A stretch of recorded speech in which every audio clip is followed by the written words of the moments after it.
Good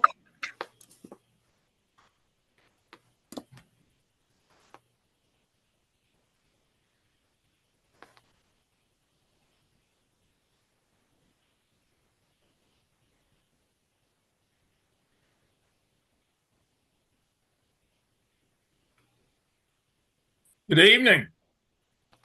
Good evening. How is everybody? All right. How are you?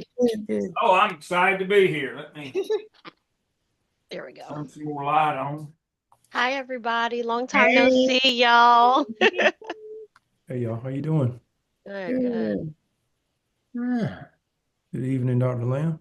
evening. Hope everybody's doing well. Those of you in the eastern part of the state, I hope you didn't get snowed in too badly. It's already melted. It's already melted. We do have ice and we do not have school. So, well, we have e-learning. So that's fine. That's fine. That's it. Yeah. All of my retired friends that have moved to the beach sending pictures of snow at the beach. Got 4 or 5 inches of snow, and they think that's a big deal. I sent one of them a link to a news article last night from March 2nd, 1980. How many years? That seemed to be 45 years ago. I was in graduate school at NC State in Raleigh, and we had a northeaster come up the coast then. And some of you, I don't know if you old enough to remember, got 30 inches of snow on the coast, 30, 30. We had between 20 and 30 in Raleigh, but there was 30 inches. That's not my opinion. I've got the article. 30 inches of snow officially measured at several places along the coast. Now, that was a snowstorm. Now, what y'all had yesterday was a dusting. But now that was a snowstorm. No power, no travel for about 2 weeks. Yeah. And cold. So, but now I'm not advocating we have any weather like that again, but now it's not unheard of to be big snow on the coast. But yeah, I lived through that one. That was a bad one.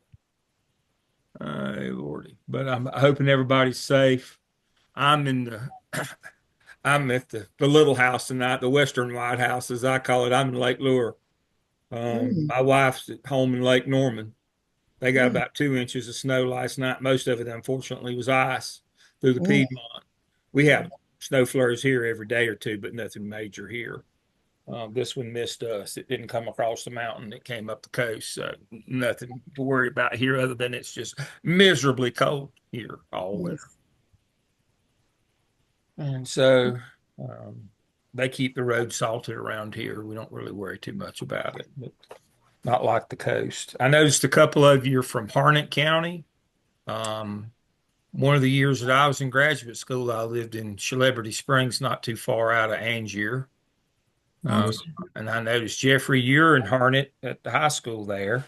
Yes, sir. So it's a good place to be from, good part of the world.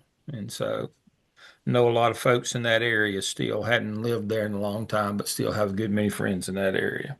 I see it's 7 o'clock. We'll go ahead and get started. I'm a Domino's guy. That don't mean anything about pizza. It means 30 minutes or less, or it's free. So everything I do, I try to do in 30 minutes or less. So I'll have you out in 30 minutes tonight. I do want to work through our weekly schedule. As you know, DEOL is a weekend curricula, and so as such, I'll share our weekly schedule. It's in our Blackboard shell, and if you hadn't gone in, I'll cover it next. But I want to highlight a couple things. What I have here on our weekly schedule is where we are each week and what we're doing. So this will be the only time that we meet during the week. I did want to meet early and get us started. And then you can see your assignments over here on the right side, your activities, your reading in the book, and those things. Our first get together will be weekend after, I guess it'll be not this weekend, but next, Saturday and Sunday, the 1st and 2nd in Charlotte, weekend residency 1. I have a PowerPoint that covers all the materials that we'll go over that day. I'll show you that in a few minutes. Um, and then each week where you are and what you're doing home. Now, these assignments, I have them all in one block in Blackboard. I'll show you that in a minute so you can see where to go and get those and all your readings each week. Now, you will notice the next time that we're together online will be on Saturday, the 15th of February. Our classes will be 9 to 1 on Saturday. Now, I don't break during that time. I try to break every now and then. But we don't break for lunch or anything. But that 4 hours, I try to meet at least three or so, three and a half of those. But when we meet, you'll be doing presentations. And so you'll notice in green, each time that we meet online on a Saturday, you have a presentation due. And so that way it won't just be me sitting and reading to you for 4 hours. So that's what we'll do on Saturdays. When we're together, I'll do content and we'll do that together. But you can see how the flow of the course goes. Home, then online, present, home, online, present, home, online, present. You can see I try not to have you have to meet more than every 2 or 3 weeks. And then your second weekend in Charlotte, and then our last online session, and then a couple more home sessions after that. But that's where the flow of the course will go. Looking at our Blackboard shell, make sure you do your enrollment verification activity so they won't drop you from the course at drop ad. Go ahead and do your introduce yourself so that we'll have your contact information. The university resources, if for graduate studies, Blackboard, y'all are legacies now, so you know how to use Blackboard. Getting started in your course, here's my contact information. I'm full time, and so I'm on campus Tuesday, Wednesday, and Thursdays. Generally not on campus Monday or Friday, according to what the meeting schedule is, because obviously I have weekend classes in Charlotte. Here's our course syllabus. Here's the weekly schedule. We just went over the grading rubrics, attendance policy, student handbook, assignments. Right here they are. You can see. And I've got the when you're going to present those, each of those. All the other assignments are here. Here's our first class, the Zoom link, the residency weekend. Here's the PowerPoint of all the things that we'll cover that weekend. You might want to familiarize yourself. And then, as you can see, all of our Zooms, our residency weekends, I would ask that you spend some time with each of your assignments. Now, I get asked this a lot. When let's open this one up. You do a case study and it tells you where it is and what to do there on that one. We'll do the followership project. There's the project, what makes the follower, and then the project rubric, what it should consist of or how it be graded. This is the big project for the semester. This is where you upload it. Here's the directions for it, the template, the rubric, all of it's right here together, pretty well organized. And so you can see, we don't meet as much or as often in DEOL as maybe some other doctoral programs, but that's intentional because many of you are scattered around, and so we try to do more, have fewer sessions but longer, as you know. And so that's kind of the idea here is we get you to come out a couple times a semester in person, and then we do Saturday mornings for 4 hours. But a lot of it is self-directed on your own. You should have all the materials that you need. Your course syllabus should contain your textbooks. I've updated the syllabus this spring. competencies, more description, learning. Okay, here are your texts right here. They're in your syllabus. You got the North House book, The Wrath and Conscience, Strengths-Based Leadership. Make sure that you get one that's not used so that you can do the passcode. You can do the assessment in there. And again, emotional intelligence, again, don't get a used one, get one with the passcode. You can also go online and pay a small fee to take those if you do have a used copy. And then you got your case study book. It's very inexpensive. You got the Maxwell 21 Irrefutable Laws, and you got your North House Leadership book. So those are your texts this semester. I don't think there's anything else of here. It talks about your projects here, leader analysis, these things. Now, and here's our weekly schedule again. Now, the most important part of this, I get this all the time. People ask me, what should the format be for these presentations? How long should they be? How much? What media, whatever. And what I tell them is this: I don't care what the format. You can use Canva, you can use PowerPoint, you can do a Word document outline. I want you to use what in your organization is the standard in your organization. That way you continue, you've got that skill set already. My intention is not for you to have to learn something new. So when presentations are done in your organization and you use Canva, then use Canva.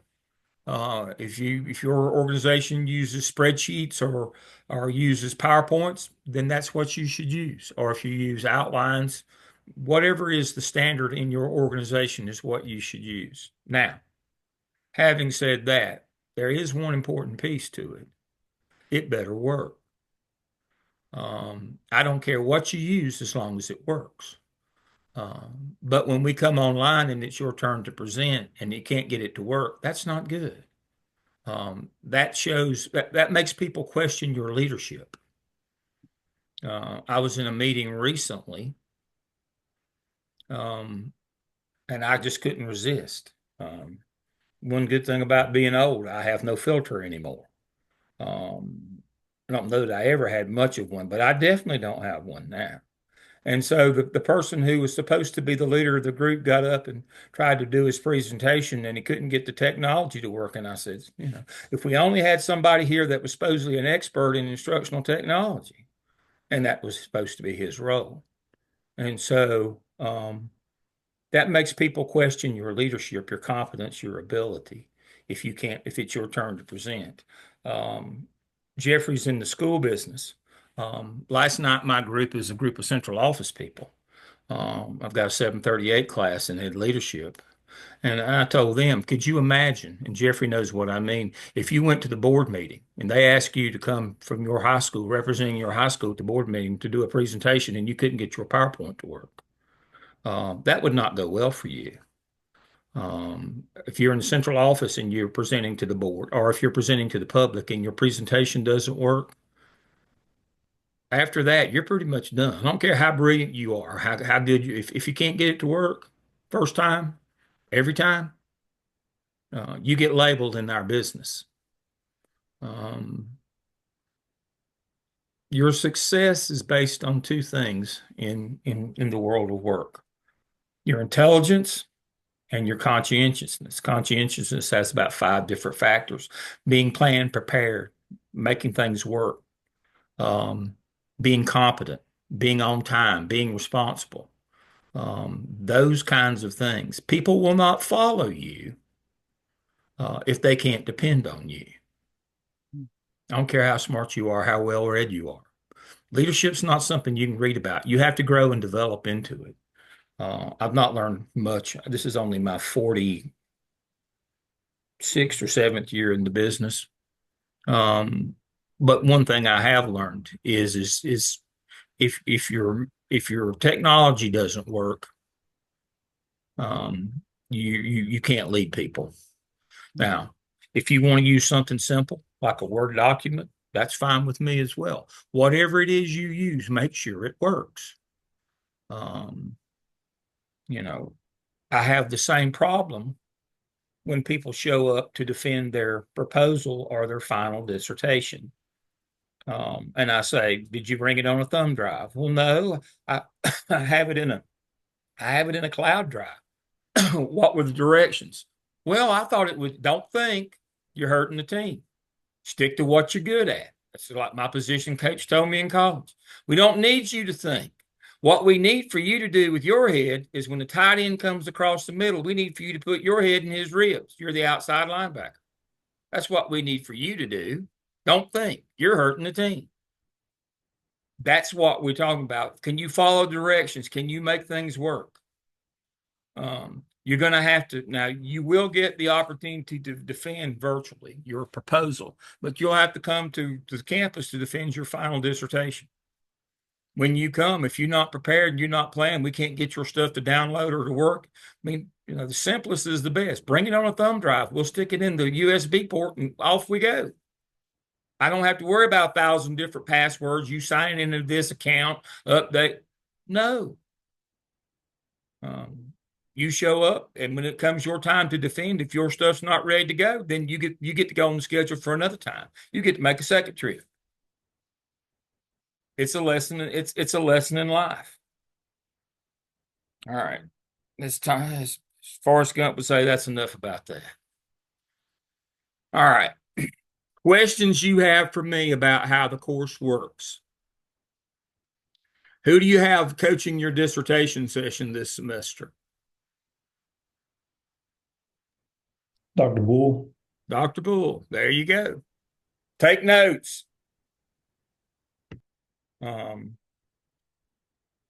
Make sure that you download the dissertation handbook and read that thing from beginning to end. Don't tell it. Now, part of leadership too is don't tell everything you know. One of the weekends, and I don't have it. No, it's not in the Blackboard shell. Don't whine about that. Again, I don't have to tell everything I know. I'm going to spend one of the weekends, one of our times together going over that handbook with you. It would be good if you would sit and read it before we get there. The dissertation handbook.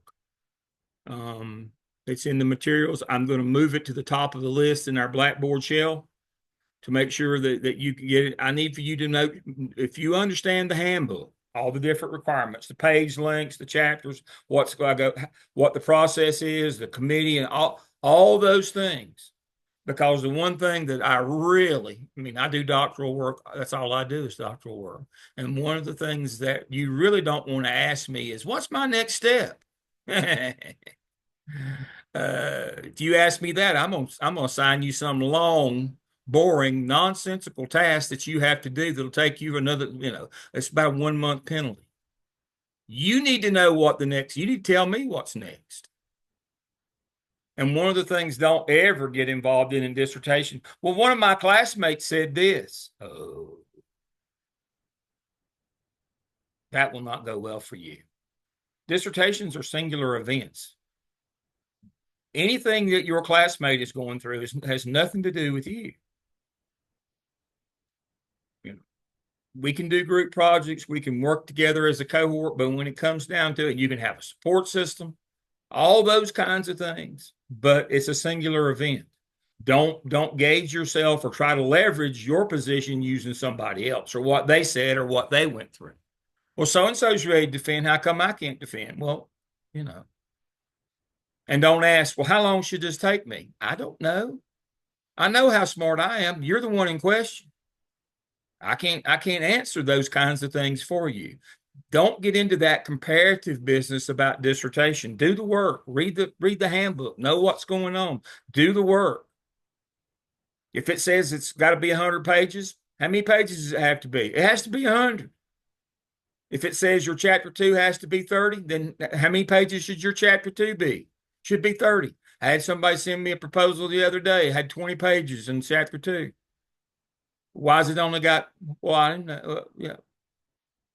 20 is close to 30. No, it's not. It says 30 pages.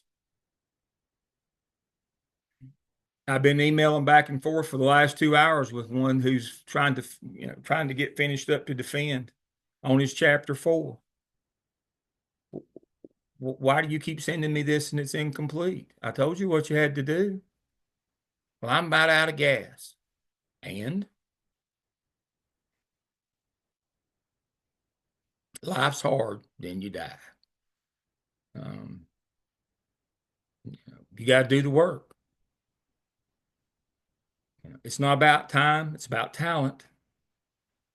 Um, well, I've been out for 2 semesters. I should be able to graduate this semester. You should be. Did you do the work? Time has nothing to do with dissertation work. Has nothing to do with dissertation work. It's all about talent. It's about producing. Do you have it? Next thing I'll say to you about dissertation work is sometimes you just have to let it go. Joe sent me 30 pages of his first draft of chapter 1. I deleted 11 of them to start with. And he said, "What about? They're not your children, Joe. Just let them go. Just let them go." Um, you're going to write a lot that doesn't end up in the final paper. That's just how dissertations go. Um, but if you read the rules at this stage of the game, this early on, if you read the rules and you read them, and comprehend them and internalize them, when you get to these things, what I find is you don't do near as many rewrites. You don't have nearly as many problems if you understand what you're trying to do.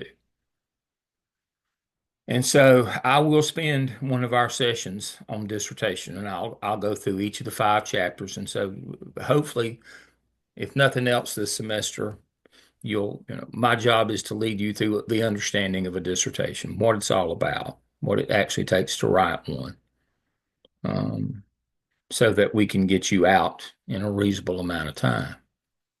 Now, don't be one of those people that say, well, this is a 3-year program. I'll finish in 3 years. If you finish your dissertation, you will.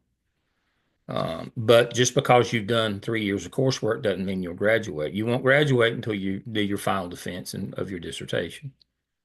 Hopefully, that will coincide with the end of your coursework, but not always. Now, I'm not one of them people that says, look around, 3 of the 4 of you won't make it. No, my job is to get every one of you through. If I have to pick you up and carry you, y'all can't see this. And if you've never been around me, I'm a large individual. If I have to carry you, I'll carry you 2 at a time. But my job is to get all 10 of you through. That's what it takes. Now, to that end, I am going to send you. No, I'm going to post it in our shell. I might as well do it now while we're talking. I've still got 10 minutes left. I'm going to share my screen. So what I do, remember I said I try not to come to campus. Let me get this out of the way. 2 days a week. Some weeks, most weeks I'm there. All right, so right here, I'm going to click this button.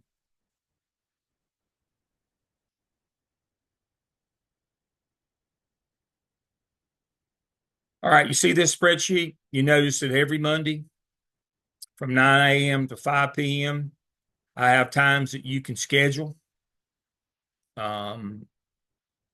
with me for an hour at a time to talk about dissertation, your dissertation work, possible topics, research questions, literature review, methodology.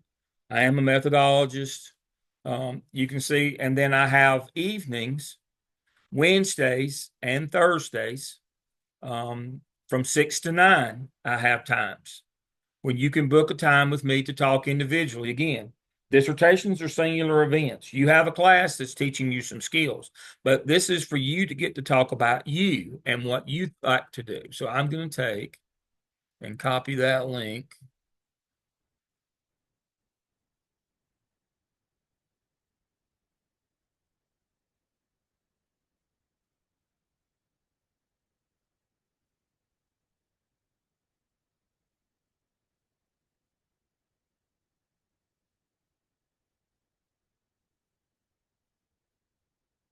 And you can book a time with me starting tomorrow. Starting Friday. starting this Friday, you can book a time with me, just like any of my other doctoral students. You can book a time with me.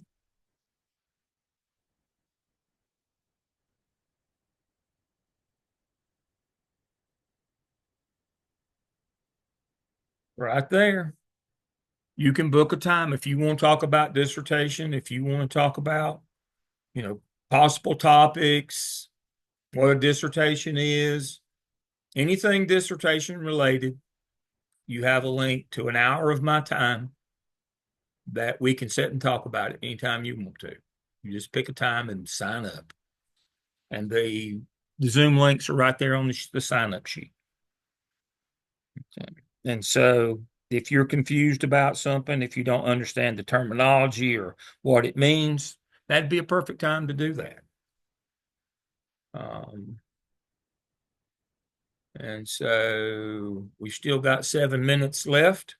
This is the audience participation part of the rant.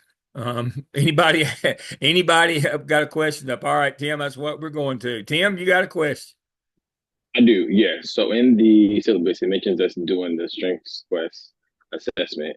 If I've done it within the last 30 days, can I just send you Just those upload results? it then. Okay. Just upload. The idea is to get the results. Just make sure that it's a self-assessment. So if you've already done it, just upload it. That's fine. Other questions? Latasha has a question. Hi, Dr. Lamb. Hey. And everybody else. Good evening. I couldn't figure out where in Blackboard to look for the assessment that you have listed on our course content link. The one that says conceptualizing transitions or something like that. The leadership questionnaire. Could you show me where that is?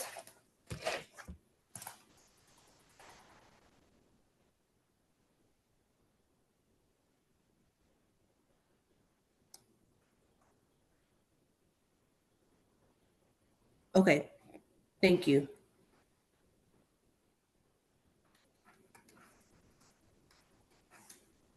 There you go. Okay, thank Choose you. 2 well-known leaders. Research these leaders. Document their leadership style, traits, characteristics.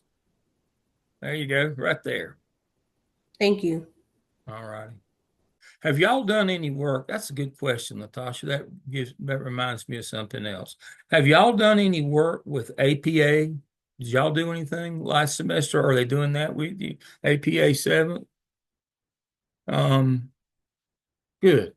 Now, here's the bad part of that. And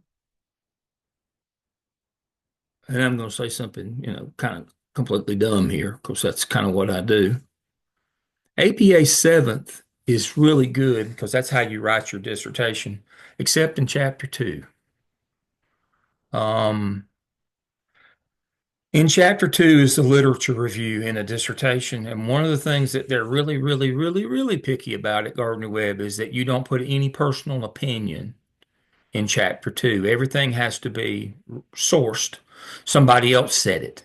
And you don't ever use single source. You need 2 or 3 people to say it before you can actually, write it down in your paper.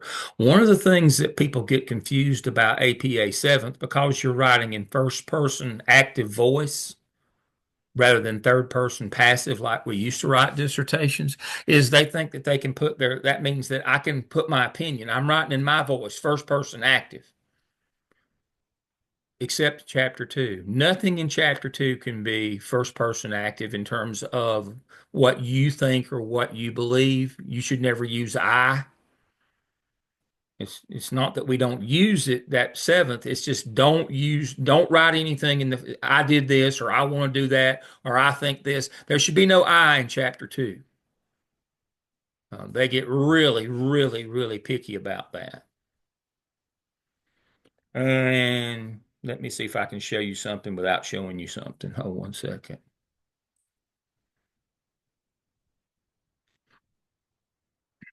I don't want anybody's name on this.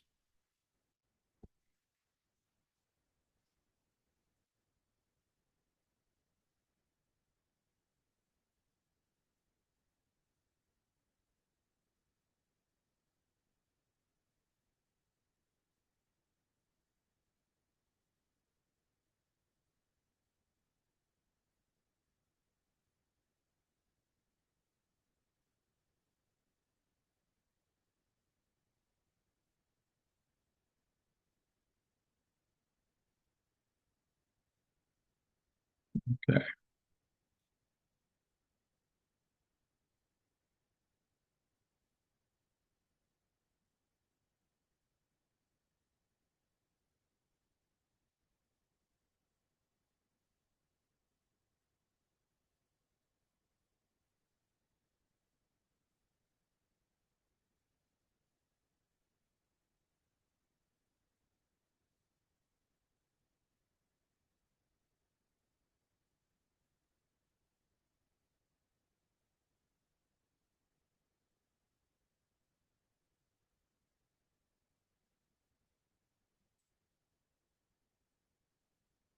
So this is what I'm talking about.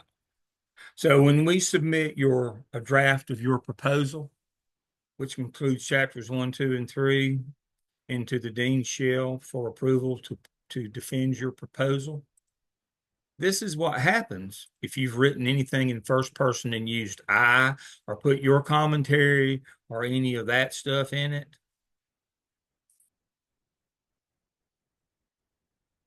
You met the Turnitin, you met the page limit, you met everything in the world to propose. But what did it say right here about chapter 2? Candidate must remove all personal comments and commentary. Writing in first person. I think this, or I read that, or I believe this. No, no, no, no, no. So you can do that in other chapters, but you can't do it in chapter 2. So that APA, understand how APA 7th works. Yes, you're writing in first person. Yes, you're writing in the active voice, except in chapter 2, where basically you're writing in a passive voice where you never quote yourself ever in chapter 2. That's one of those little tricks of the trade that you've got to learn along the way. So again,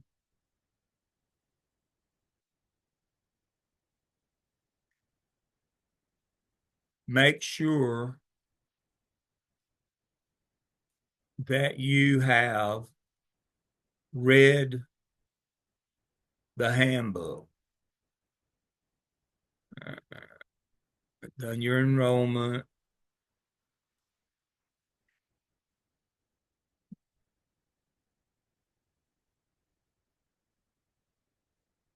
um, you know,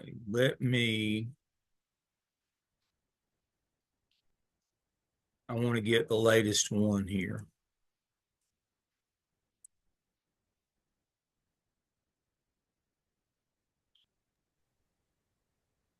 Dr. Lamb, can I ask a quick question while you're Yes. searching for this? So you had said something about the introduction where you wanted us to have like our contact information. Yes. Okay, so in the prompt, it didn't say to put our contact information. So can we go back in and add it to it? Sure. Can we edit it? Okay. Yeah. Do you just want like our phone number and email address Yeah. with it, or okay? Yeah. Something like that. Yes, exactly. Those for the students.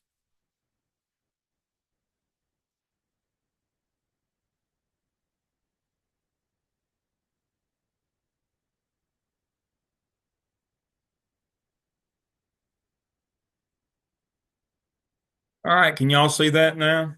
That's the link to the latest dissertation handbook that just is hot off the presses over Christmas.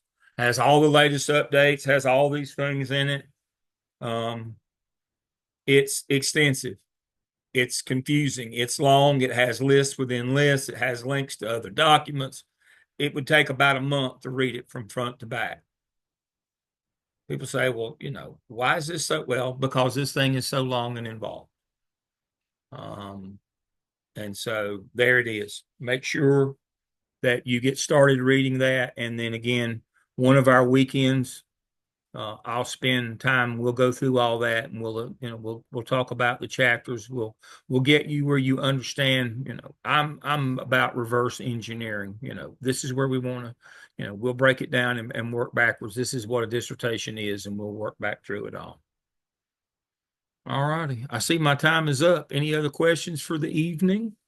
You've got all your assignments. You get your books. You get started. Everything is organized for you. Again, we won't meet again till next weekend in Charlotte.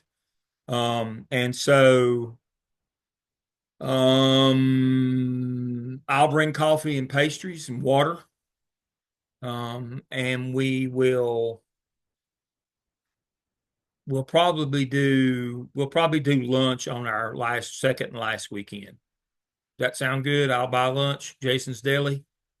I'll let y'all go the first time at lunch and hoping you'll come back. But I know on the second time after you've been with me all semester, y'all won't show up. I'll let you go to lunch on Saturday. Now we get out at 1 o'clock. We don't do lunch on Sunday. We just do a little bigger breakfast and we get out at 1 o'clock on Sunday when we meet. But so the second Saturday, I'll put a link in our shell to Jason's Deli menu, a Qualtrics survey, and I'll do lunch the second time that we meet on that Saturday. So this next weekend when we meet, first weekend in February, I'll bring coffee, water, and pastries, and I'll let you go to lunch that day. And then on Sunday, I'll let you out. The second time we meet in the semester, again, I'll bring coffee, water, pastries, and we'll order from Jason's Deli and we'll have lunch. We'll break bread together, and then you'll get out, at lunchtime the next day. So does that sound like a plan to everybody? All right. I appreciate you all being with me tonight. I'm looking forward to it. It'll be more fun than you think. We'll have a lot of laughs. There's nothing else. If we don't learn anything, we'll still laugh. I enjoy that part more than anything else. I appreciate you. It's good to see you tonight. I'll see you next Saturday at 9 with coffee, water, and pastries. I'll see you then. Be safe. Sounds You great. too, Thank you, Dr. Dr. Lamb. Lamb. Bye, Good night. guys. You too, Dr. Lamb. Good night, Bye, everyone. guys. Good night.